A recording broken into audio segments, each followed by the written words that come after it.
Обмін бранців, але поки без деталей. Зовнішньополітичні радники президентів у нормандському форматі домовилися про обмін заручниками. Про це повідомив заступник керівника Офісу президента Вадим Пристайко. Утім, конкретних прізвищ, дат та інших деталей обміну він не назвав. За словами Пристайка, ці питання входять до компетенції омбудсменів та гуманітарної підгрупи в Мінську.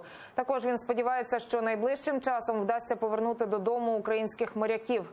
Нагадаю, 12 липня у Парижі відбулася перша зустріч на рівні радників лідерів України, Німеччини, Франції та Росії для відновлення нормандського формату. Протягом місяця домовилися здійснити обмін певної кількості, як ми назвали, наших бранців. Президент Зеленський говорив про 10 на 10, 15 на 15. В принципі, ми не замикаємося навколо кількості людей. Наша задача – зараз обміняти, практично отримати своїх людей назад і розблокувати той процес всіх на всіх, про який ми договоримо, який до цього часу був поки заблокований.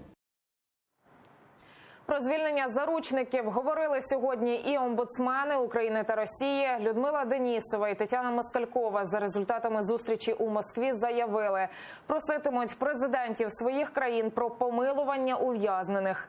Конкретних прізвищ претендентів на звільнення, щоправда, поки не називають, аби не давати людям марної надії. Хоча Людмила Денісова зазначила, у Москву привезла список зі 150 українців, яких утримують нині у в'язницях Росії та окупованого Криму.